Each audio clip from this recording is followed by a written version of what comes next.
Hello, welcome back to St Michael's Hill. Thanks again for joining me today.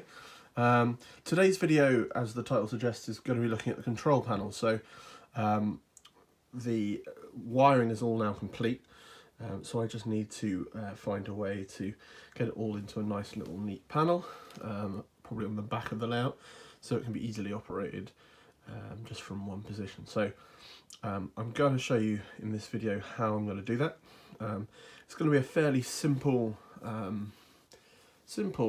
panel, which is going to basically have all the switches for the points, the signals and the lighting. It's going to be pretty made out of wood and just stuck on the back of the layout. So the issue is, at the moment, all the switches and the electrics are all just down here, which obviously isn't ideal. You saw on the last video about the wiring up a light that I've basically tidied up all the wiring underneath. It's just these switches and things now that need to be done. So if I take you around the back of the layout, I'll quickly show you what the plan is. So around the back of the layout here, I'm going to attach sort of here a panel, probably a triangular shape panel that sits onto the back of here. I'll cut a hole in the baseboard here, big enough to file all the fit all the switches through, and then I will put them into the back of the panel, which will be mounted to the baseboard, and I will then have all the switches come through to a neat little area. So the plan is to have a triangular, like I said, frame that will come out from the baseboard, and then this bit of old offcut wood will be placed on here like this, probably with a diagram of some description of the track plan on, with the switches coming through. So there's a few things to consider whilst doing this. I'll try and describe what they are on here. So the first of them is the switches that I have are different. So there's two main types of switch on the layout. So as you can see, there's this small one which controls the controls the signals, and it controls the points, and then there's a larger one that is used to control the lighting. So I'm just going to need to make sure that I leave some space to house the larger units underneath, and the smaller ones I shouldn't have too much trouble with. So what I'm thinking is to have a plan. Sorry, what I'm thinking is to have the layout plan in kind of this section here, with the points and the signals that are going to be here. There are two separate, well, it's one set of signals, but they are two separate lights that are individually controlled by separate switches, so they'll need individual control, and again, two sets of points, as you can see there, that are both wired up. So there'll be 4 switches probably at this end, and then the 3 switches for the lights. I'll probably have a separate panel here, and then I might at the bottom here have some sort of St Michael's Hill kind of branding or logo, just to make the panel look quite nice. I won't leave this panel as wood. I will probably get a nice laminated printout to go on top of this. It's just, this is what's going to make up the panel. So to build the panel, it's just going to be a simple case of getting a load of offcuts, cutting them to shape, and gluing them together, and then either placing some nails or screws to hold it all together, and then I will place this board on top. So the frame is almost ready. So I literally just used a couple of square bits or rectangular bits of wood that were offcuts. So it's, you know, not the neatest. It's not really required to be honest, at this end. The ends I've taken a lot more care over. So I cut nice triangular ends that look a lot nicer than the middle sections. And then I'm going to place the piece of board that we had earlier just a bit over here. I'll drill those in place. So that gives us a nice little Nice little frame. The wiring can come out of this large extra section on the back, and I'll be able to mount it to the baseboard with some I'll probably screw some screws into here and here, and then some holes on the baseboard, and it'll just slot on and hang on, so it'll be removable for maintenance and things like that. I think that's quite important. In terms of getting the positioning right for all the switches, I have had a go on some cardboard, and already just by having a scribble on some cardboard, I've realised that the holes here for the signals aren't in the right place because of the cross beam here. It's going to go down here. It's going to be in the way, so I need to move that across. So I've now drawn a slightly more detailed diagram of the control panel. This is actually drawn straight onto the wood, so I know where to drill the holes. The street lighting and yard lighting will be here, the platform lighting below, and the buffer stop lighting below that. The track plan, as simple as it is, has been drawn out onto the wood. The points marked, I'm going to drill the holes there. And the signals below, when this is finished, it will show the green light and the red light, and the switch will go down here, and the same for above.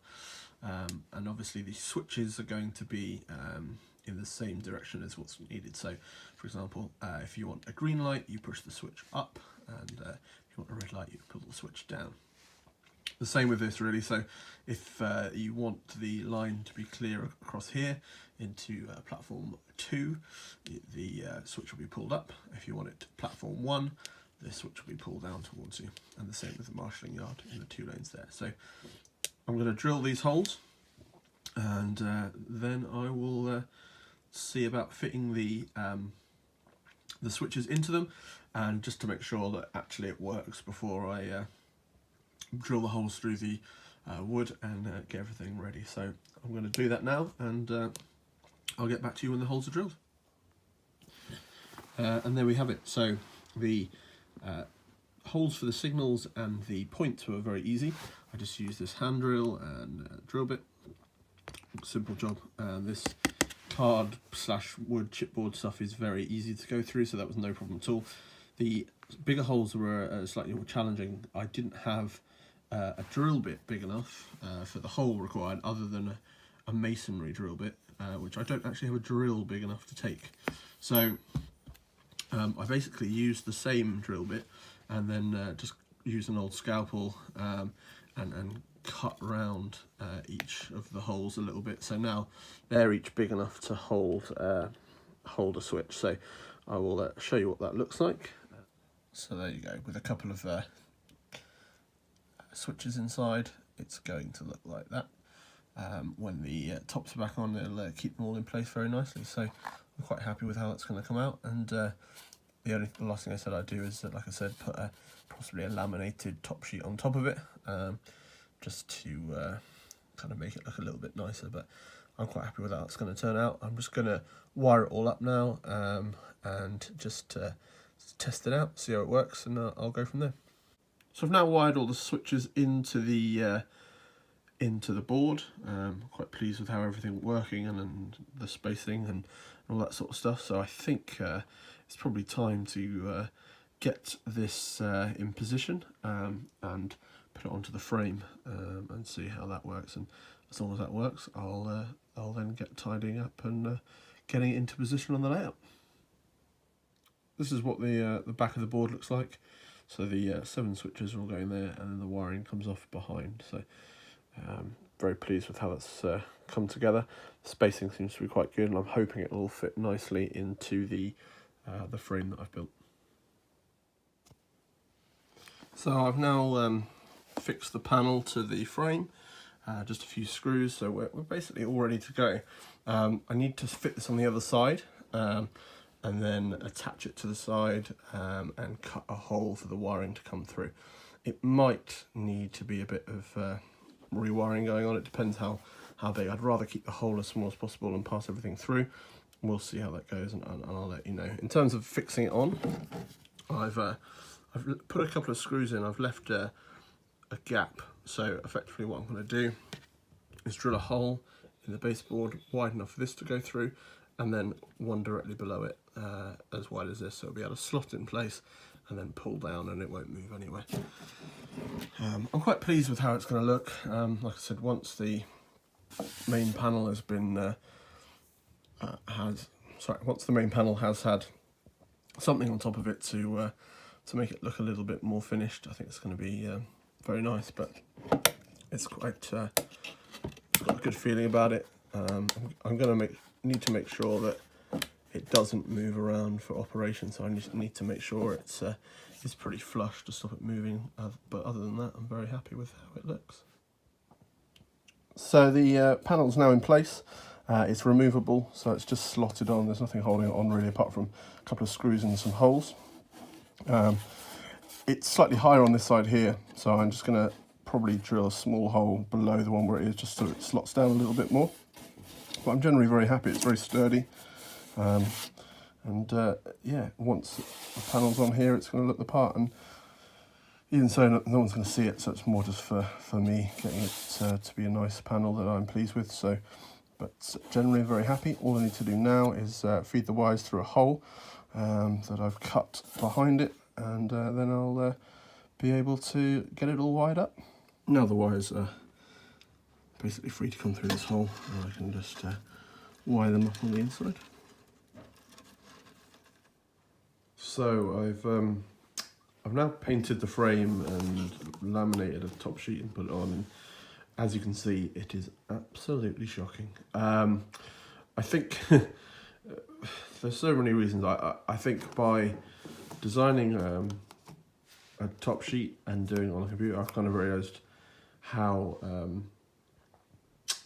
wrong I guess my measurements were on it. Obviously the black line in the centre isn't straight at all, so I should have left that off completely. But even the holes where the switch is going to go through aren't quite in the right position, especially down on the signal here.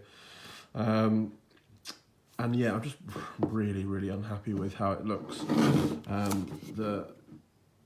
The frame's okay, like it's all come together. I've given it a quick coat of white, but I'm just massively unhappy with this laminate top sheet. As you can see, it's just not quite pinned down. I've tried to get it as flush as I can and hold it down as much as I can, and it's just not working how I'd like it. So I'm going to leave this video here today, and I'm going to go away and have a think about how to do this better. I'm quite happy with the frame. I'm happy with how it looked before I put this kind of top sheet on. It's just the top sheet that just really isn't working for me. So I'm going to go away. I'm going to come up with another solution to just make it look better.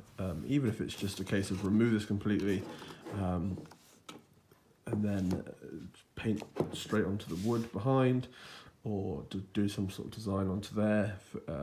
It's just, yeah, right now I'm just very unhappy with how this looks. And yeah, I think it's good that we share our kind of failures as well as our successes. So I thought I would, leave this here as a genuine mistake, and I'll go away, work out another way to do it, and I will update you guys when this has been achieved, and I'll let you know how I did it.